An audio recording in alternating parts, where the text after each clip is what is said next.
통해서 예수님의 제자들로부터 시작된 초대교회의 역사를 살펴보고 있습니다. 사도들이 주도했던 복음 선포가 이제는 스데반과 빌립을 거쳐서 이제 심지어 예수 믿는 사람들을 박해하던 사울의 변화와 그리고 사울의 새로운 삶을 통하여 복음이 꽃피기 시작합니다. 오늘은 성찬식이 있고 또 2부 예배 때는 세례식도 있어서 제가 좀 설교를 짧게 했는데 오히려 1부 설교가 좀 길고 2부 때는 요약을 해야 될 것 같아요. 여러분, 사람이 변할까요? 안 변할까요? 네, 변하는 게 있고 안 변하는 게 있습니다. 여러분의 외모는 여러분이 원하지 않아도 시간이 지나면 저절로 변합니다. 체력도 변하고요, 기억력도 변합니다. 근데 진짜 우리가 변하고 싶어 하는 우리의 영역이 있지 않습니까? 근데 많은 사람들은 인간은 안 변한다, 그렇게 믿고 삽니다. 그러나 적어도 우리가 한 사람을 예로 들 수 있죠. 여러분, 사울이라는 사람은 정말 그의 삶의 모든 영역, 총체적인 변화를 겪은 사람입니다.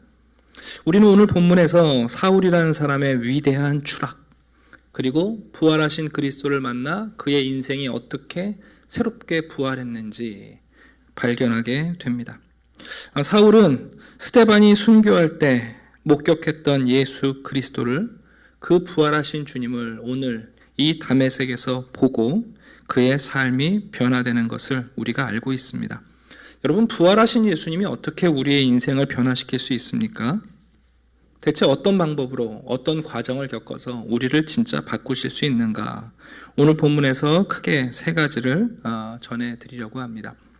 여러분, 사울은요, 오늘 1절을 보니까 주의 제자들에 대하여 그 마음이 여전했습니다. 스데반을 죽일 때 저 사람은 죽어 마땅하다. 그리고 예루살렘에 있는 그리스도인들을 얼마나 잔인하게 박해했는지, 그 박해로 인해서 예루살렘에 있던 수많은 그리스도인들이 예루살렘 밖으로 도피하게 됩니다. 그러면 예루살렘에 있는 그리스도인들을 몰아냈으면 그걸로 만족하느냐? 아니요, 그걸로 만족이 안 됩니다.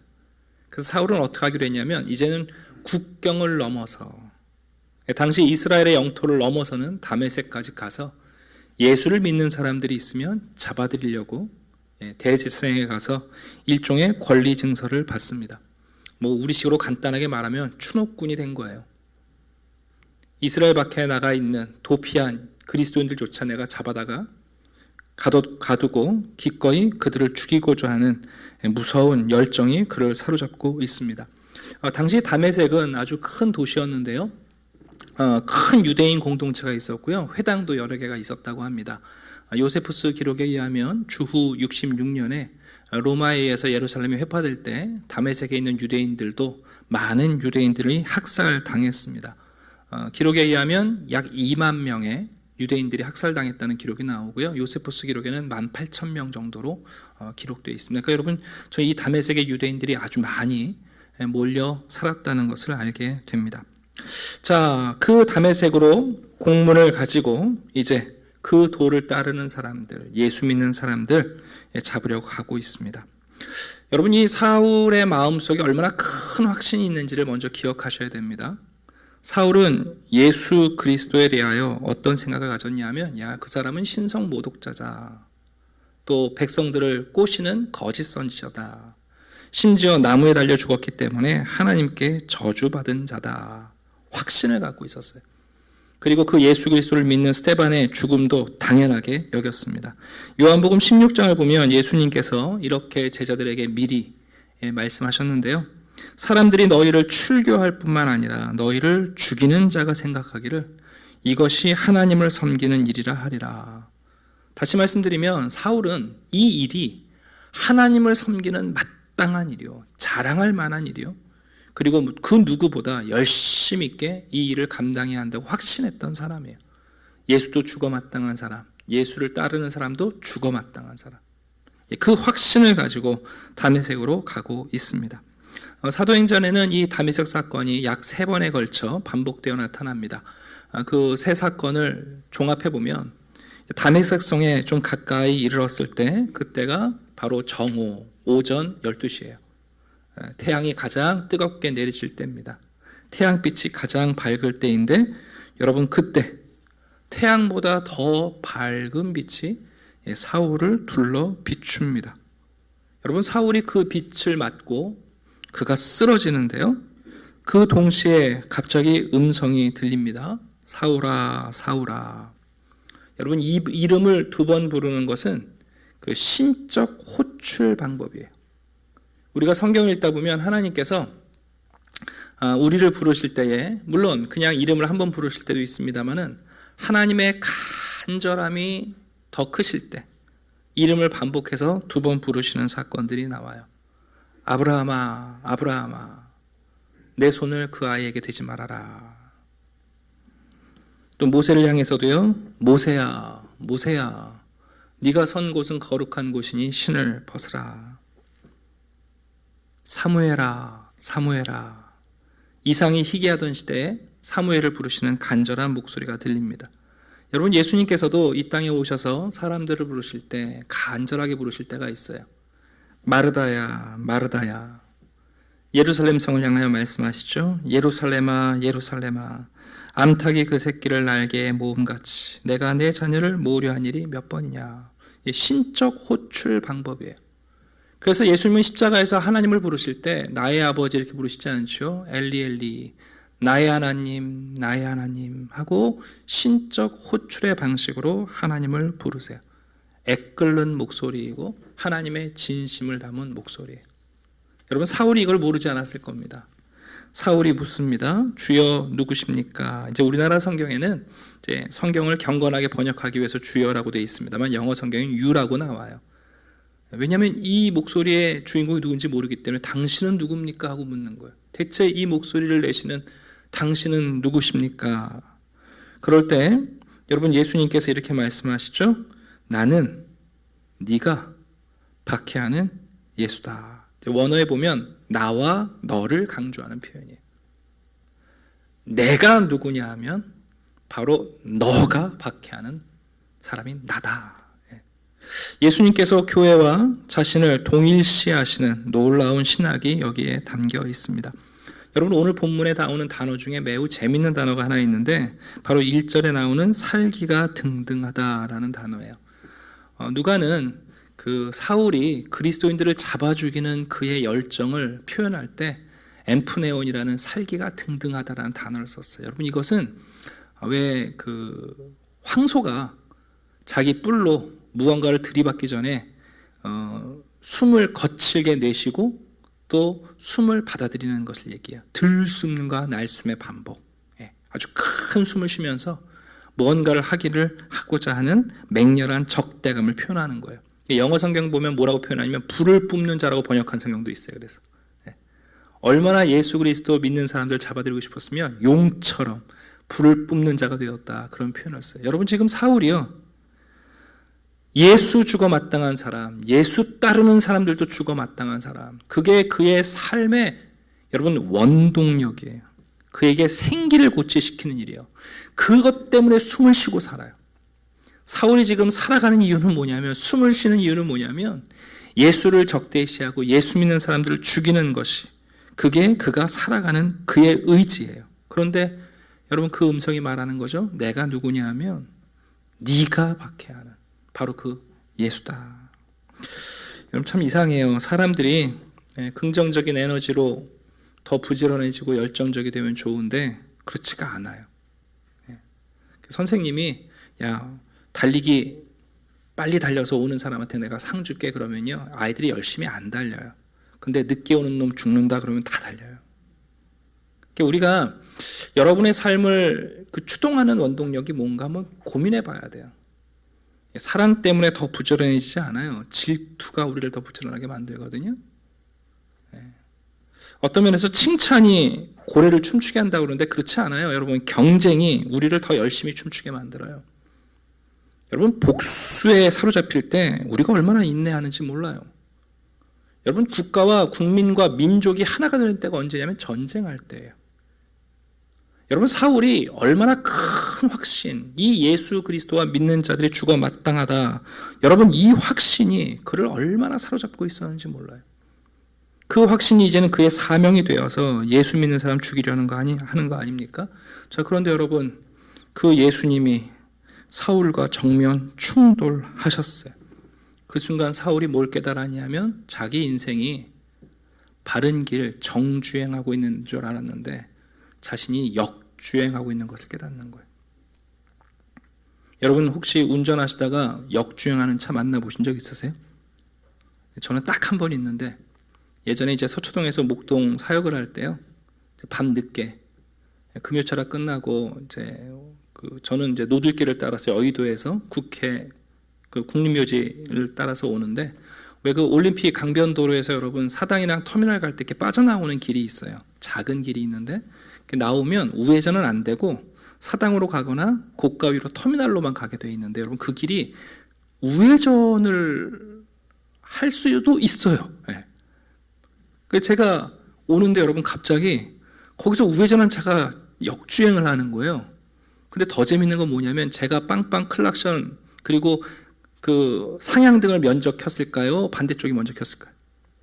네, 반대쪽 차가 저보고 역주행하는 줄 알고 저한테 경고를 보내는 거예요. 여러분 역주행하는 사람들은요 충돌하기 전까지는 자신이 역주행한다는 걸 몰라요. 여러분 사울이 지금 뭘 한 거냐면 자신은 정주행하고 있고 최고 속도를 내서 자신이 달리고 목적지를 향해서 달린다고 생각했는데 예수 그리스도를 만나는 순간 자신의 삶이 역주행이라는 것을 알게 된 거예요. 그의 확신은 잘못된 가설 그리고 그릇된 전제에 사로잡혀 있었어요. 저주받을 사람은 예수가 아니라 자기 자신이었어요. 하나님께 충성하는 사람은 그리스도고 자신이야말로 하나님께 반역하는 사람이에요. 스데반이 죽어 마땅한 자인 줄 알았는데 사울이 알게 됐어요. 자신이야말로 죽어 마땅한 자라는 것을 알게 됐어요. 사울은 바닥에 꼬꾸라져서 산산조각이 났습니다. 여러분 그가 일어났습니다마는 눈을 잃지 않습니까? 시력을 잃어버렸습니다. 대낮의 태양보다 더 밝은 빛이 그의 눈을 멀게 했고 그의 관점을 망가뜨렸어요. 이제 세상을 어떻게 봐야 할지. 자신이 갖고 있던 전제, 자신의 가치관, 자신의 가설이 여러분 모두 잘못됐다는 것을 깨닫게 됩니다. 주도하던 사울은 누군가에 이끌려서 여러분 다메섹 안에 있는 버나가 우리나라식으로 말하면 종로 을지로 같은 대로변이 있는데요. 그 한 구석의 작은 방에 버려집니다. 그리고 그는 3일 동안 죽음의 영역으로 들어가죠. 음식을 먹을 수가 없었어요. 여러분 우리가 살아가다 보면 어떤 하루는 30년 같은 그리고 3년 같은 하루가 있습니다. 사울은 이 3년에 금식하고 눈이 먼 시간 동안에 자신의 오랜 지난 날을 돌아봤을 거예요. 정말 죽음 같은 경험이었을 거예요. 여러분 한번 생각해 보세요. 내가 기본적으로 갖고 있던 나의 전제, 내가 가지고 있던 나의 확신이 무너지는 순간, 그리고 내가 살아왔던 나의 사명이 역주행하고 있다는 것을 깨닫는 순간, 여러분 그 인생이 진짜 그다음 무엇을 할 수 있겠습니까? 오늘 본문에 나오지 않습니다마는 사도행전 26장 14절에 가면 이때 예수님께서 하신 한마디가 더 담겨 있어요. 한번 들어보세요. 우리가 다 땅에 엎드려짐에 내가 소리를 들으니 히브리 말로 이르되 사울아 사울아 내가 어찌하여 나를 박해하느냐? 가시채를 뒷발질하기가 내게 고생이니라. 이 말씀 한마디 더 하셨거든요. 나중에 사울이 자신을 간증할 때 자기 목소리를 얘기할 때 이걸 얘기해요. 여러분 가시채가 혹시 뭔 줄 아세요? 저는 성도님들이 다 알고 있는 줄 알았는데 잘 모르시는 분들이 있더라고요. 여러분 이 마차나 수레를 끄는 사람들이 짐승을 잘못 만나면 이 소나 나귀들이 아주 고집스러운 짐승들이 있어요. 특히 소 같은 경우는 여러분 이 고집을 피우면 움직이질 않거든요. 그럼 주인이 소를 움직이게 하려고 채찍을 때려요. 여러분들 이 괘씸한 소들은요 채찍을 맞고도 안 움직여요. 심지어 어떻게 하냐면 뒷발길질해 갖고 수레를 망가뜨려요.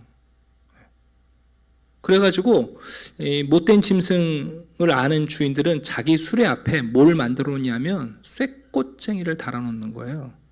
그게 가시채예요. 고집스럽게 심지어 수레를 뒷발길질로 망가뜨리는 소가 뒷발길질하면 어떻게 될까요? 그 가시에 발이 박히든지. 그래서 수레를 망가뜨리지 못하도록 만드는 게 가시채예요.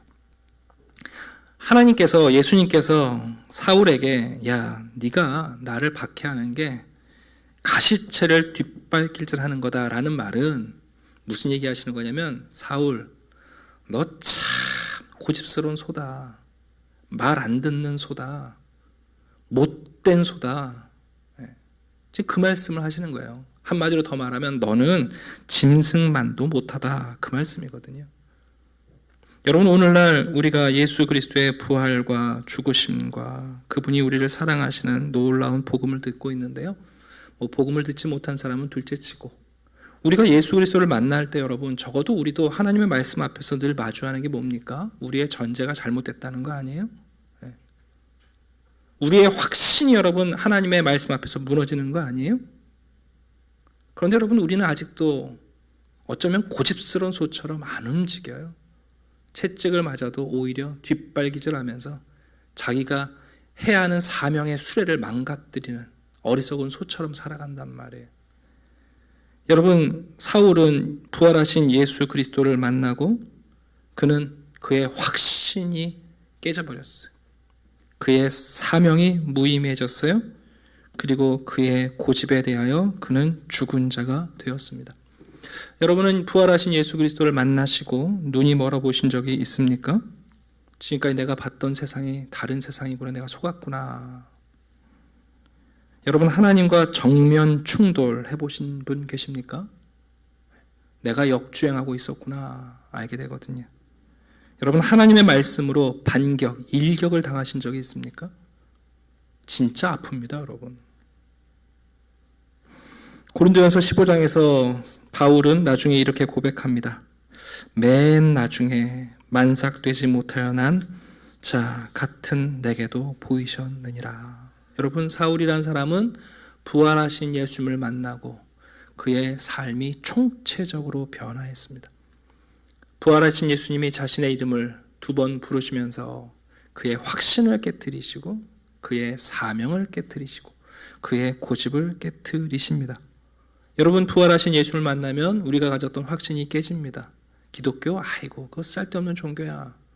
예수? 성인인 건 알겠는데 어떻게 처녀가 애를 낳아? 여러분, 저는 답답한 게 뭐냐면 16세기에 처녀가 어떻게 애를 낳아 그러면 이해해요. 근데 여러분, 21세기에 요즘 여러분 체세포로도 남편 없이 아빠 없이 아기 만드는 거 아시잖아요. 아니, 그게 우리 인간의 능력으로 불가능하지 않다는 걸 아는 사람들 왜 동정녀 탄생을 못 믿고 부정합니까?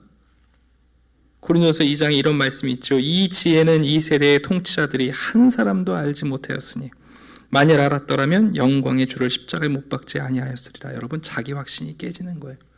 죽은 자가 절대 못 살아난다고 확신하고 사시죠? 아닙니다, 여러분. 분명히 볼 겁니다. 예수님 말씀하셨습니다. 나를 찌른 자가 나를 볼 것이다. 나를 무덤에 뉘운 자들이 나를 볼 것이다. 나를 죽인 자들이 나를 볼 것이다. 여러분, 자기 확신이 깨어집니다.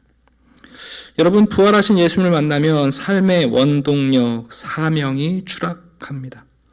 고린도전서 9장입니다. 내가 자유인이 아니냐, 사도가 아니냐, 예수 우리 주를 보지 못하느냐, 주 안에서 행한 나의 일이 너희가 아니냐.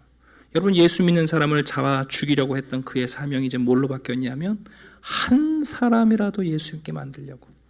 이방인에게는 이방인처럼, 유대인에게는 유대인처럼. 그의 자랑이 무엇이냐? 바로 내가 복음 전에서 예수 믿게 된 너희들이 아니냐. 예수 믿으면 여러분 사명이 바뀝니다. 삶의 목적과 목표가 바뀝니다. 그리고 궁극적으로 예수 그리스도께서 우리 자신을 망가뜨리고 있는 자기 스스로 가시체를 밝힐 줄 아는 고집스러운 우리들의 성격과 삶과 인격과 습관과 우리의 태도를 여러분 무너뜨리시는 거예요. 그래서 부활하신 예수님을 만나면 총체적으로 우리의 인생이 바뀌어요.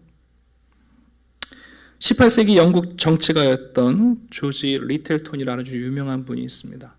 이분이 이런 얘기를 했어요. 바울의 회개와 그의 사도직 하나만 보더라도 기독교가 신의 계심을 증명하기에 충분하다. 여러분, 인류 역사상 사울 같은 인생의 변화와 그의 한 사람의 열매가 어디서 여러분 비견될 수 있습니까? 인류 역사 가운데 가장 중요한 두 인물이 누구냐면 한 사람은 모세고요, 한 사람은 사울이에요. 예수님은 제외하고. 왜 그런 줄 아세요? 여러분, 모세는요 3대 종교의 시조예요. 유대교, 이슬람교, 기독교. 여러분, 모세는요 한 민족을 일구고 한 국가를 만들고 한 종교를 일으킨 사람이에요. 그가 떨기나무에서 하나님을 만나고 그의 인생이 바뀐 거예요. 여러분, 사울은요 정말 인생의 대반전을 겪은 사람 아닙니까? 한 분을 더 소개하고 설교를 마치려고 하는데, 아마 여러분들 들어보셨을 거예요. 예전에 두 사람이 히말라야 산을 가다가 쓰러져 있는 한 사람을 발견했는데, 한 사람은 나도 힘들어하고 그냥 가고, 한 사람은 그 사람 업고 갔다고. 그래서 나중에 내려오다 보니까 혼자 살겠다고 먼저 간 사람은 얼어 죽고, 업고 내려온 사람은 살았다는 이야기 있잖아요. 그게 누구 이야기냐면 인도의 성자인 썬다싱 이야기예요. 실화예요. 그 썬다싱의 기록에 보게 되면 그는 본래 시크 교도였는데, 그 인도의 시크 교도는 일종의 그 포스트 모더니즘 같은 종교예요. 세상의 모든 종교를 다 수용하지만 그러나 다른 종교를 인정하지는 않거든요. 복음을 박해하다가 여러분, 이 썬다싱이 하루는 그의 방에서 아침 일찍 자신의 그 신앙을 놓고 기도하다가 큰 빛을 만납니다. 들어보세요. 기도하다가 큰 빛을 쳐다보았을 때 나는 주 예수 그리스도의 형상을 보았다. 그것은 영광과 자비의 모습이었다. 내가 본 것이 힌두교 신의 형상이었다면 나는 그 앞에 꿇어 절했을 것이다. 그러나 그분은 내가 며칠 전까지만 해도 모욕하던 주 예수 그리스도였다. 나는 이러한 환상이 내 자신의 상상에서 나온 것이 아니라는 것을 깨달았다. 나는 힌두스타니어로 말씀하시는 음성을 들었다. 내가 언제까지 나를 박해하려느냐? 나는 너를 구하러 왔다. 너는 지금 옳은 길을 찾기 위해 기도하고 있구나. 왜 그것을 믿으려 하지 않느냐? 그때 나에게 이런 생각이 떠올랐다. 예수 그리스도는 죽은 것이 아니라 살아계셨으며 내가 본 것은 그분이 틀림없다. 나는 그분의 발 앞에 꿇어 엎드렸고 곧 내가 이전에 느껴보지 못했던 신기한 평화가 마음속에 밀어닥침을 깨달았다. 이것이 바로 내가 구하고 있던 기쁨이로구나. 내가 일어섰을 때 그 모든 환상은 사라졌지만 그 평화와 기쁨은 그 이후로 나에게서 없어지지 않았다. 썬다싱의 이 체험이 꿈이거나 아니면 자기 최면의 상태에서 일어나는 것이라고 무시할 수 없게 하는 몇 가지 요인들이 있다. 근데 여러분, 썬다싱이 이 체험을 했을 때 사도행전의 사도 바울의 회심을 알기 전이었어요. 나중에 그가 알게 되거든요. 여러분, 썬다싱이라는 사람이 예수 그리스도를 사울처럼 만난 그 결과가 뭐냐면 그는 진짜 히말라야 그 여러분 추운 고산지대에 복음을 전하는 선교사가 돼요. 놀랍게 맨발로. 그래서 맨발의 성자라는 이름을 붙인 거예요. 근데 신기하죠? 그가 우리 같으면 여러분 1시간만 걸어도 동상에 걸릴 것 같은데 맨발로 그 히말라야를 다니면서 복음을 전하는 성자가 됐어요. 오늘은 부활주일입니다. 부활하신 주님과 우리가 좀 충돌을 해야 합니다. 많은 사람들은 자신이 정주행하고 있다고 생각해요.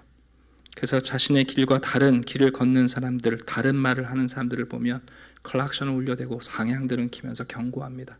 근데 재미있는 건 여러분, 예수님과 부딪혀 보면 누가 역주행하는지를 알게 되는 거예요. 부활하신 예수를 만나는 순간 그래서 우리의 삶은 바뀌어요. 우리의 확신이 깨져버려요. 내가 틀렸다. 내가 그릇됐다. 내가 아니었다. 죽어 마땅한 사람은 스테반이 아니라 자신이란 걸 아는 거예요. 저주받은 사람은 나무에 달린 예수가 아니었어요. 자신이었던 거예요. 그리스도를 만나는 순간 인생의 여러분 사명이 바뀌어요. 그저 잘 먹고 잘 살고 사람들에게 존경받고 걱정 없이 사는 어리석은 부자 같은 삶이 우리 인생의 목적일 수가 없는 거예요. 무엇보다 여러분, 지금도 우리 스스로를 우리가 망치고 있잖아요. 세상에 여러분을 괴롭히는 가장 나쁜 일진이 누구냐면 여러분 자신이거든요. 네. 한번 생각해 보세요. 그럼에도 여러분 고집스럽게 짐승처럼 자기 인생을 망가뜨리겠다고 뒷발길질 하는 거 아니에요? 네. 그러나 부활하신 주님을 만나는 순간 여러분 우리의 고집이 깨어져요. 네.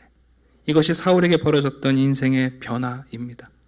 이 부활주일날 주님의 부활을 기뻐한다는 것은 그리스도 안에서 우리가 새로운 삶을 살게 됐다는 진짜 큰 선물을 받는 거예요.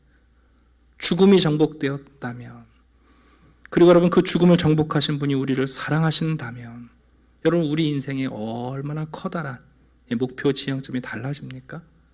오늘 이 말씀을 다시 한번 기억하시고 오늘 이 부활주의를 바로 주님과의 충돌의 날로, 여러분의 역주행을 멈추는 날로 기념하게 되기를 주님의 이름으로 축원합니다. 기도하겠습니다. 아버지 하나님 감사합니다. 오늘은 부활주일입니다. 열심히 사는 것 같으나 혹 우리의 전제가 잘못된 것은 아닌지, 위대한 사명감을 가지고 있고 임명장을 받아주었지만 그러나 우리의 확신이 잘못된 것은 아닌지, 하나님 그 누구가 아니라 우리 스스로 우리의 인생을 망가뜨리고 있는 고집스러운 소처럼 가시채를 뒷발질하고 있지 않은지, 부활하신 주님을 만나고 그 주님으로 인하여 우리들의 삶이 바뀌는, 우리의 영혼과 우리의 운명과 우리의 영원한 처우가 달라지는 복된 성도들이 되게 해 주시옵소서. 감사드리며 예수 그리스도 이름으로 기도드립니다. 아멘.